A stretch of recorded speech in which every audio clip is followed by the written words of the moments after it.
Now, Amy asked an interesting question. She saw me in the Havdalah rubbing wine on my eyes and on my, how do you call this part?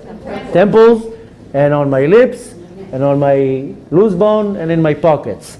So, everything that we do has a meaning to it. We're starting very soon an entire course about the mystical explanations of why we do everything in Shabbat. And this is going to be based on teachings of the Zohar, of the Arizal, many other teachings of Kabbalah, because unfortunately many people, they do all the rituals, they don't know why they do that. People don't know why they light candle on Havdalah, why they drink wine on Kiddush, why they dip the bread 3 times in salt. All these things most people don't know, unfortunately. So we're going to go through a very interesting course, in-depth course about every little thing that we do, besides that when you know exactly why you do things, then you want to do it. So we'll have a whole class or 2 or 3 about everything about Havdalah. But why do we really do Havdalah? I mean, we do certain things in Havdalah. I don't want to go through the entire thing right now. But the reason why we light a candle on Havdalah is because on Motzei Shabbat, that's when fire was revealed to Adam HaRishon.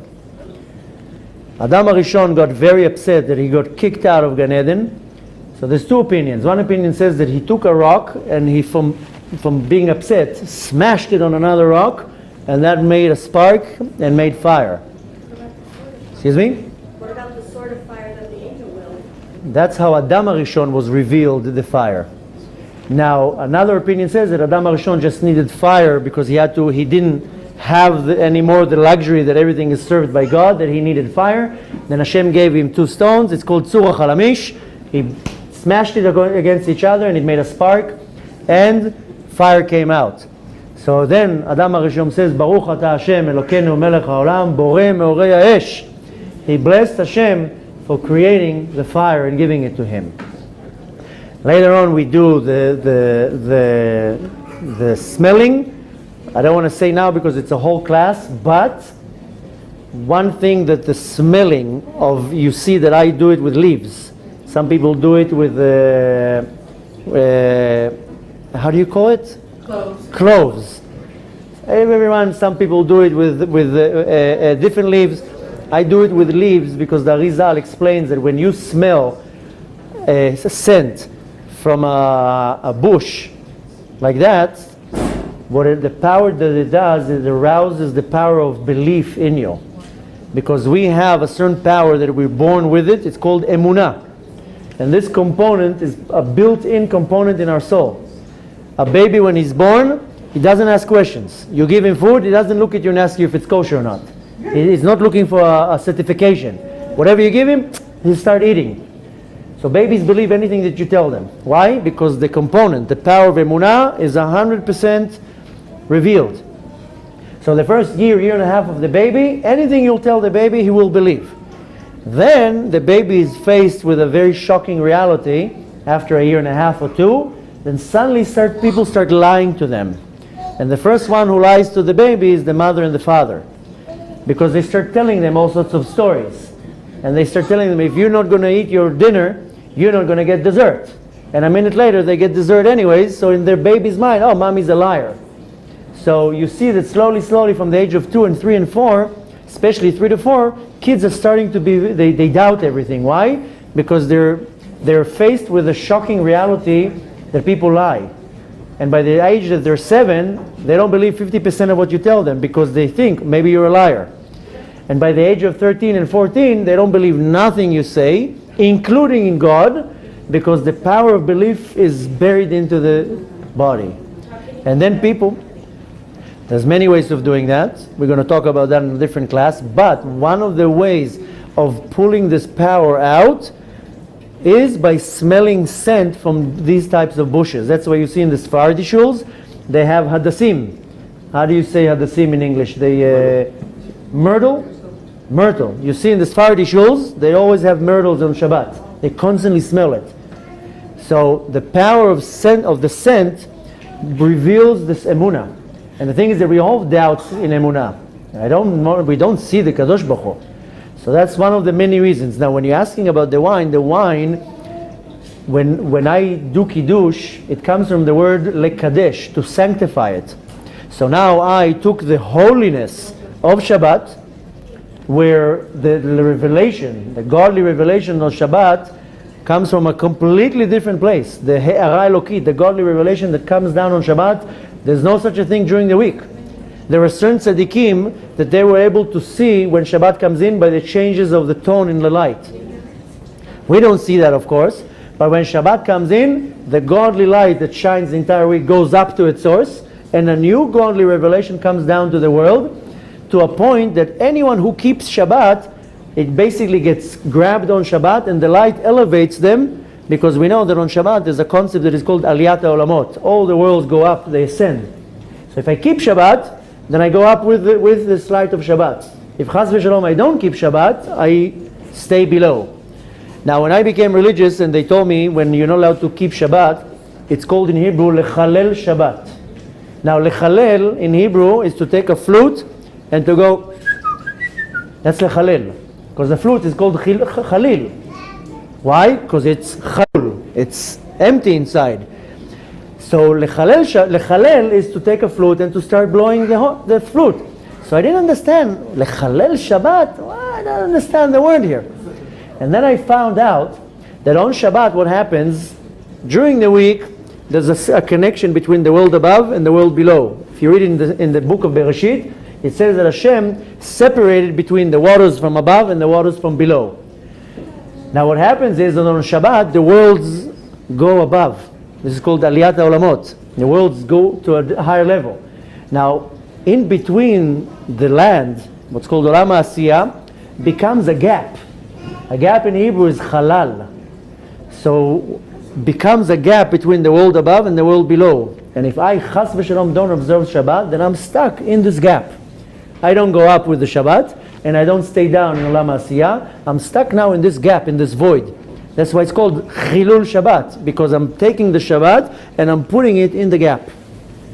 So, if I observe Shabbat, then I grab Shabbat and I get elevated with it. So now I'm radiating this godly light. So everything that I touch becomes holy. That's why we say, I call it Shabbat Kodesh. Shabbat is Kodesh. Kodesh is not necessarily holy. Rather, Kodesh is Muvdal, separated. So whatever I do for Shabbat, it's separated for Shabbat. Now I'm radiating this light. Now I come and I say a bracha on the wine. Borei Pri Hagafen. I put this holiness into the wine. The holiness penetrates into the wine. Now this wine is holy. So when I'm done, I want to take this holy power and to sanctify different organs of mine. So we know, our sages teach us that we have 7 gates to our body. 2 eyes, 2 ears, 2 nostrils, and a mouth. Now these gates have to be guarded at all times. What goes in and what goes out. I want to sanctify these gates. So one of the gates that I want to sanctify is my eyes, because there's a prohibition that I'm not allowed to look at certain things. We read that every time when we read Shema Israel. So we cover the eyes with the wine to sanctify the gate of the eye, that I'm not going to be failing, Chas v'Shalom, in looking at the wrong things, and what I see is always only going to be holy. And then we do with smelling against with the gates of the nose. I drink the wine from the gate of the mouth.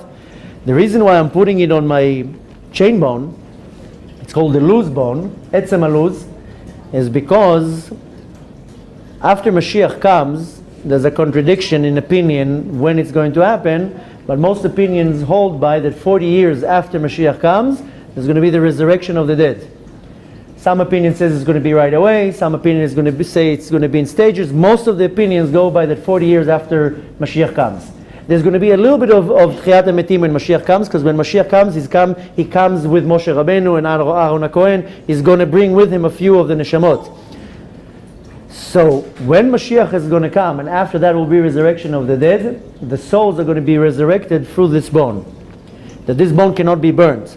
Hashem Erachem 75 years ago, Hitler Yimach Shemo burnt us. This bone was not burnt. If you go to the concentration camps, they found the bones. That was the only thing that could not have been burnt. Unfortunately, we all fail in a very severe sin that is called Lashon Hara, slandering. We all fail in that. Now when I slander, why is it so severe? Not because I spoke bad about somebody. because every time I say Lashon Hara, I scrape a piece of this bone. Like you take a knife and you scrape a little piece of it. To a point, that's why it says, our sages say, some people, they're not going to get up, they're not going to be resurrected. And it gives a list of all the people who you do certain things that you will not be resurrected in the resurrection of the dead. One of them is Lashon Hara, slandering. Another one, just that you know, is borrowing money with interest. If I borrow you money, maybe I'm using the wrong words in English, but if I lend you money and I tell you, here's $1,000, when you give it back to me, you have to give me $1,050, which means I took $50 interest. I'm not allowed to do that according to the Torah. So a person who lends with interest, malveh beribit, lo kam betchiat hametim, it doesn't get up in resurrection of the dead. There's a whole list of things. But the one that has to do mostly with us is Lashon Hara. Now, unfortunately, I'm human, and all day long we say Lashon Hara. When I take this wine and I rub it on my bone, I'm actually healing, so to say, the layers that I scraped off with all my Lashon Hara.